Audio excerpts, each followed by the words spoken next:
अब हम क्या करेंगे, अब हम सारे के सारे कोड को बहुत ही शॉर्टकट तरीके से वर्डप्रेस से लेके आएंगे।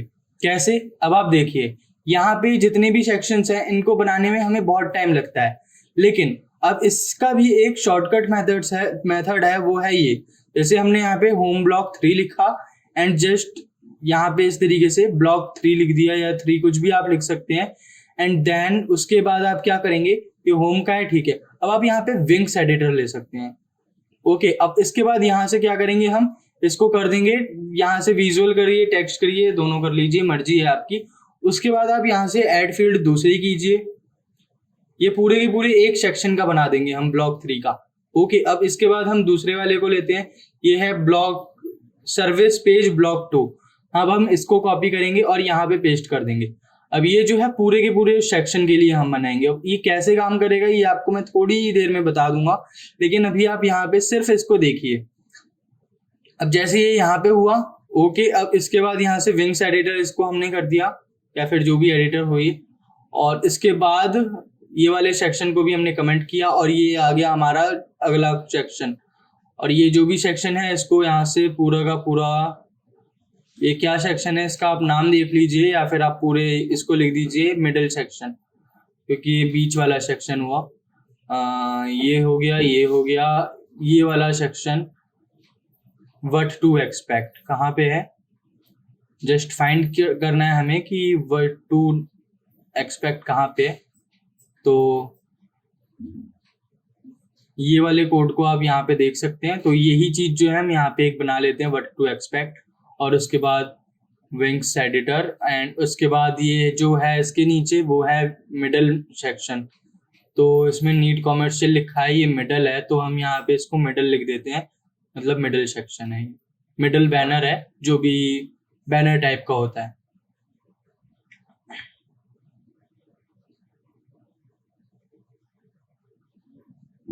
Wings editor. उसके बाद जो अगला है वो है टेस्टिमोनियल। ये टेस्टिमोनियल सेक्शन और न्यूज सेक्शन को अभी मैं छोड़ूंगा, क्योंकि ये जो है कस्टम पोस्ट टाइप से बनेगा, और कस्टम पोस्ट टाइप से इनको और कस्टम पोस्ट टाइप और ब्लॉग से एक चीज की लिस्टिंग होगी, तो इसीलिए अभी इस, और जो अगला है उसकी भी, तो इसीलिए अभी मैं इस सेक्शन को अभी स्किप कर देता हूँ, क्योंकि इसको डीपली समझाना पड़ेगा और उसमें थोड़ा टाइम लगेगा। अब मैं होम पेज को दोबारा से रिफ्रेश करता हूँ, तो नीचे जो है ना कुछ ऑप्शंस आ जाएंगे मेरे पास। ये देखिए, इसमें सिर्फ और सिर्फ क्या होएगा, यहाँ पे ये ब्लॉक 3, ओके, और उसके बाद यहाँ पे इसका टेक्स्ट ऑप्शन है। अब इस टेक्स्ट ऑप्शन में हम क्या करेंगे, ये जितना भी HTML है पूरे HTML को उठा के यहाँ पे डाल देंगे। अब उसके बाद जैसे ही हम इसको कर लेते हैं, उसके बाद हम इस वाले की टेक्स्ट मोड पे आते हैं, सर्विस वाले 2 के, और उसके बाद उसके अंदर हम इसमें डाल देते हैं। उसके बाद ये जो थर्ड है इसको हम डालते हैं इस तरीके से। ये पूरे के पूरे कोड को आप उठाइए और वहां पे चिपका दीजिए। इसी तरीके से ये जो मिडल वाला है इसको हम मिडल वाले सेक्शन में डाल देंगे, यहाँ से इस तरीके से। अब जैसे ही हम इसको यहाँ पर से डाल देते हैं, उसके बाद और कोई नहीं है, दैट्स इनफ। अब इसके बाद हम यहाँ से इसको अपडेट कर देंगे। अब जैसे ही हम यहाँ पे इसको अपडेट करते हैं, तो वो जो चीजें हैं यहाँ पर से मैंने सेव किया, अब ये यहाँ से गायब हो चुकी होंगी। ओके, अब वो सारे सेक्शन चले गए, ये हमने बनाए थे कस्टम से, और ये सब जो है गायब हो गया। तो अब उनको लाने के लिए हम यहाँ पे क्या करेंगे, हम HTML में गेट फील्ड कर लेंगे, सिंपल। तो ये जो आता है ना इसका PHP का गेट फील्ड, हम इसको जस्ट कॉपी करेंगे और उसके बाद उसको पेस्ट कर देंगे। तो मैंने जस्ट ये वाला कोड कॉपी किया, इसके बाद मैं यहाँ पे इस वाले में चिपकाते चले जाऊंगा यहाँ पे, और इसमें उसका जो नाम है वो नाम यहाँ पे डाल देंगे, जैसे कि ये ब्लॉक 3 है, तो हमने इसका नाम कॉपी किया, यहाँ पे पेस्ट कर दिया। अब इसके बाद दोबारा इसकी कॉपी करते हैं सर्विस पेज वाले सेक्शन के लिए, तो इस सर्विस वाले को उठाया और यहाँ पे हमने पेस्ट कर दिया। ऐसे ही करके हम थर्ड वाले को करेंगे, जो भी ये थर्ड वाला था, तो इसको हमने यहाँ से ऐसे कॉपी किया और इसके बाद यहाँ से व्हाट टू एक्सपेक्ट को कॉपी करके यहाँ डाल दिया। अब इसके बाद एक मिडल का बैनर है, उसको हमने उठाया और यहाँ पर से इसको ऐसे चिपका दिया। तो बस इतने से स्टेप्स में ये जो है आपका काम हो जाएगा, और ये बहुत ही शॉर्टकट तरीका है। अब क्या होगा कि यहाँ पे वो सारी की सारी चीजें जो है अपडेट हो गई, बस जो इमेज के URLs हैं वो नहीं आए।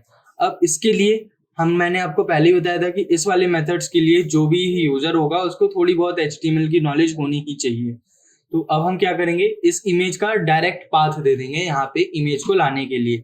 और यहाँ पे थोड़ा बहुत जो है ना, आप अगर देखेंगे तो स्पेसिंग का इशू भी लगता है इस वाले में, वो इसलिए क्योंकि वो ब्रेक लाइन इसमें जो है वो आ जाती है, तो इसको हम सही कर देंगे। अब ये इमेज 1 है तो हम इमेज 1 को पहले फाइंड करते हैं कि आखिर हमारे पास बड़ी कहाँ है। यहाँ पे क्या है, यहाँ पे इमेज है 2 है, और ऐसे ही करके जितनी भी इमेजेस हैं इनको हम मीडिया वाले सेक्शन में डाल देंगे। ये आप देख रहे हैं ये थोड़ा सा आपको टूटा हुआ दिख रहा है, तो इसको कैसे सही करेंगे वो अभी मैं बता देता हूँ। पहले हम आते हैं यहाँ पे मीडिया के लाइब्रेरी में, और उसके बाद इन सारी इमेजेस को जो भी यूज हो रही है उसको डालेंगे। इसका जस्ट URL कॉपी करेंगे और इसके अंदर आ करके व्हाट टू एक्सपेक्ट, या फिर जो भी हमारा पेज था जैसे ब्लॉक 3 था, इसके अंदर ये इमेज है, तो यहाँ पे हम क्या करेंगे, इस इमेज को जस्ट ऐसे करके पेस्ट कर देंगे। ऐसे ही करके यहाँ पे कोई इमेज है तो उसको भी हम वैसे ही पुट करा देंगे। ये जो URL आ रहा है इस पे के बदले हम इस वाली इमेज को जस्ट कॉपी करेंगे, और कॉपी करने के बाद यहाँ पर इसको पेस्ट कर देंगे, और इसके बाद ये जो है यहाँ पे बन गया। और इसके बाद हम रिफ्रेश करेंगे तो वो इमेज जो है यहाँ पे आ जानी चाहिए। एक बार और रिफ्रेश करते हैं, ये इमेज जो है हमारी बन गई। अब ये आ रहा है ये BR, इसमें मतलब कि ये कुछ इस तरह से टूट रहा है, तो इसमें BR, उसके बाद मैंने इस पर CSS लिख दिया डिस्प्ले नन, तो ये ऑटोमेटिकली फिक्स हो गया। तो इस तरीके से आप कर सकते हैं। इसको कॉपी कीजिए और कॉपी करके यहाँ कस्टमाइज पे क्लिक करके ओपन एंड न्यू टैब करेंगे, और इसके बाद यहाँ पे इसको हम पेस्ट कर देंगे एंड पब्लिश कर देंगे। उसके बाद क्या होगा, जहाँ पे भी वो टूट फूट रहा होगा वो ऑटोमेटिकली फिक्स हो जाएगा। तो इस तरीके से हम इस सेक्शन को भी कंप्लीटली कस्टमाइज कर सकते हैं, इसमें कोई भी प्रॉब्लम नहीं है। ये देखिए सारे के सारे बन गए और कोई भी प्रॉब्लम यहाँ पे शो नहीं हो रही। तो इस तरीके से आप इसको आसानी से क्रिएट कर सकते हैं। बाकी इसके ऊपर अगर आप चाहें कि एक पेरेंट क्लास ऐड कर दें तो आप वो पेरेंट क्लास भी ऐड कर सकते हैं। अगर आपको सिर्फ मिडिल सेक्शन में BR मतलब जो ब्रेक रो है उसको करना है तो एक पेरेंट क्लास ऐड करके हम उसको ब्रेक कर सकते हैं, ताकि कहीं और अगर वो आ रहा हो तो टूटे नहीं। ओके, तो इस तरीके से हमने इस सेक्शन को कर लिया और ये हमारा बन गया। अब क्या है, ये बहुत ही आसान काम था, इसमें कोई भी मुश्किल नहीं था। तो फिर ये सारा का सारा जो सेक्शन है वो क्रिएट हो गया है। अब हम क्या करेंगे, इस पूरे सेक्शन को ना एक पेज के अंदर डाल देंगे। अब हुआ क्या है कि ये हमारा index.php के अंदर चल रहा है सारा कुछ, बट इसके लिए क्या होना चाहिए, एक टेम्पलेट होना चाहिए जिसके अंदर हमारा होम पेज दिखे। तो मतलब होम पेज का एक इंडिविजुअल टेम्पलेट। अब मैं इस पेज के अंदर आ रहा है ये, है ना, और अगर मैं यहाँ पे अब क्या करूंगा, एक मैं फ्रंट पेज .php के नाम से एक टेम्पलेट बनाऊंगा। तो यहाँ पे मैंने फ्रंट पेज लिखा, उसके बाद .php। अब जो भी चीज होगी यहाँ इस फ्रंट पेज में होगी जो होम पेज से रिलेटेड है, अदरवाइज कुछ नहीं होगा यहाँ पे। तो अब हम इसके लिए क्या करेंगे, पूरे के पूरे कोड को हम जस्ट कॉपी करेंगे यहाँ से लेके ऐसे, और इसके बाद हम इसको यहाँ पे डाल देंगे। अब वहां पे जाके रिफ्रेश करेंगे तो क्या होगा, यहाँ पे पेज का नाम लिखेंगे या नहीं अभी तो ठीक है कोई बात नहीं, यहाँ पे हम लिख देते हैं अभी आप देखिए यहाँ पे कोई भी पेरेंट क्लास नहीं आ रहा, रिफ्रेश कर रहे हैं तो ओके, कोई भी पेरेंट का एट्रीब्यूट नहीं आ रहा है। अब जैसे ही हम यहाँ पे नाम लिखते हैं टेम्पलेट नेम, उसके बाद कॉलन, और उसके बाद हम कोई भी नेम लिख देते हैं जैसे होम पेज टेम्पलेट है, उसके बाद सेव करते हैं। तो यहाँ पे अब आप देखेंगे ना रिफ्रेश करके, तो यहाँ पे एक सेक्शन बन जाएगा पेज टेम्पलेट। अब यहाँ पे एक हमारा टेम्पलेट आएगा होम पेज। अब हम जैसे ही होम पेज पे क्लिक करेंगे तो ये ऑटोमेटिकली यहाँ पे थोड़ा सा अपडेट होगा। ये देखिए ये होम पेज आ रहा है, और इस पे हमने जैसे क्लिक किया तो ये जो है हमारे होम पेज के हिसाब से बन जाएगा। अब थोड़ी बहुत कंफ्यूजन यहाँ पे होगी, और जो होगी उसको हम क्लियर भी कर देंगे। अभी यहाँ पे आते हैं, अब रिफ्रेश करते हैं, सब कुछ गायब, ओके, और कुछ भी नहीं है। अब हम क्या करेंगे, अब हम पहले फुटर को भी कॉल करा लेते हैं, जो यहाँ पे सबसे नीचे फुटर है। इस फुटर को हमने यहाँ से कॉपी किया और उसके बाद कॉपी करके कॉपी करना है Ctrl+C, और उसके बाद यहाँ पे आके पेस्ट कर दिया। अब जैसे ही हमने पेस्ट किया तो फिर यहाँ पे क्या होता है, हेडर एंड फुटर बन गया। अब हम क्या करेंगे, यहाँ पर से जितना भी बीच का सेक्शन है ये सारा का सारा सेक्शन उठाएंगे, और उठाने के बाद हम अपने फ्रंट पेज के अंदर पेस्ट कर देंगे इस तरीके से, और इसको यहाँ से हम सेव कर देते हैं। अब हम यहाँ पे रिफ्रेश करते हैं तो क्या होगा, हमारे पास सारे सेक्शन जो है वो बन के आ जाएंगे। अब इसमें कोई प्रॉब्लम नहीं है, एकदम क्लियर तरीके से ये हमें दिख रहे हैं। अब यहाँ पे क्या करना है, एडिट फील्ड्स में आ करके भी आप इसको थोड़ा ठीक कर लीजिएगा। अभी हम यहाँ पेज पे आते हैं।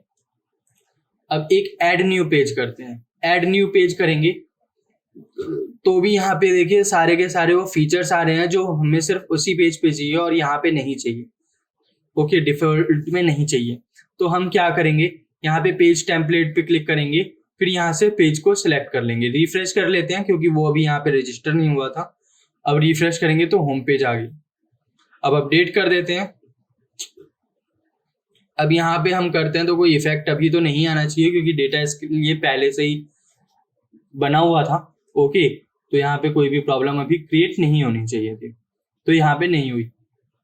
अब यहाँ पे हम रिफ्रेश करते हैं तो यहाँ पे ये क्यों बन रहा है। अब आप ये सोच रहे होंगे क्योंकि स्लाइडर जो है वो पेज डिफॉल्ट पे सेट था और हेडर फुटर हर जगह आता है और बीच वाला जो सेक्शन है वो स्टैटिक है, इसीलिए।